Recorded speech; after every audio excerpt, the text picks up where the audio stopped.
बहुत समय पहले की बात है। एक नगर में एक ब्राह्मण ब्राह्मणी रहते थे। ब्राह्मणी ने घर में एक नेवला पाल रखा था। उसे नेवला बहुत प्यारा लगता था और वह उसकी पूरी देखभाल करती थी। नेवला पूरे घर में घूमने को स्वतंत्र था। कुछ समय पश्चात ब्राह्मणी के एक लड़का पैदा हुआ। तब ब्राह्मण ने अपनी पत्नी से कहा, देखो, हमारे घर में एक प्यारे से बच्चे ने जन्म लिया है। अब इस नेवले को घर से निकाल देते हैं, कहीं यह नेवला अपने बच्चे को नुकसान न पहुंचा दे। ब्राह्मणी ने ब्राह्मण की बात नहीं मानी, क्योंकि उसे नेवला बहुत प्यारा था। नेवला घर में पहले जैसे ही रहने लगा। ब्राह्मणी अपने बेटे के साथ साथ उस नेवले का भी पूरा ख्याल रखती।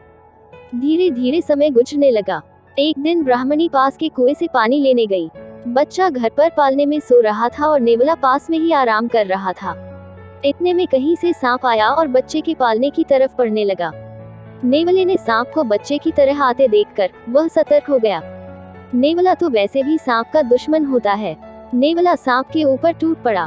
बहुत देर सांप से लड़ाई करने के बाद नेवले ने सांप के टुकड़े टुकड़े कर दिए। इस कारण घर में सब तरफ खून के छींटे बिखर गए। नेवले का मुंह भी खून से भर गया।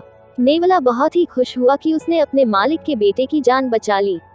वह अपनी बहादुरी दिखाने के लिए घर के दरवाजे पर बैठ गया, ताकि ब्राह्मणी जब आएगी तो उसे इस काम के लिए शाबाशी देगी।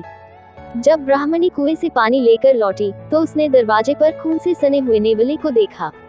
यह देखकर वह बहुत ही घबरा गई। उसे विचार आया कि इस दुष्ट नेवले ने मेरे बेटे को मार दिया है, इसलिए वह गुस्से से आग बबूला हो गई। उसने अपने पानी से भरे हुए घड़े को नेवले के ऊपर जोर से पटक दिया। नेवला तुरंत ही मर गया। ब्राह्मणी रोती हुई घर के अंदर भागी। अंदर उसने देखा, बच्चा तो आराम से पालने में सो रहा था और पास में ही मरे हुए सांप के टुकड़े पड़े हुए थे। यह देखते ही उसे अपनी भूल मालूम हुई। ब्राह्मणी अब पछताने लगी कि नेवले के अच्छे काम के बदले मैंने उसकी जान ले ली।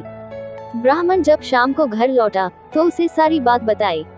उसने ब्राह्मणी से कहा, बिना सोच विचारे जो काम किया जाता है उसका ऐसा ही परिणाम होता है। दोस्तों, हमारे जीवन में भी बहुत सारे पल ऐसे आते हैं जिसमें हम आवेश में आ जाते हैं। ऐसे में भावनाओं में बहे बगैर पहले सोचे समझे और फिर निर्णय लें, क्योंकि कुछ देर बाद जब हमें अपनी गलती का एहसास होता है तो फिर पछताने के अलावा कुछ हाथ नहीं लगता है।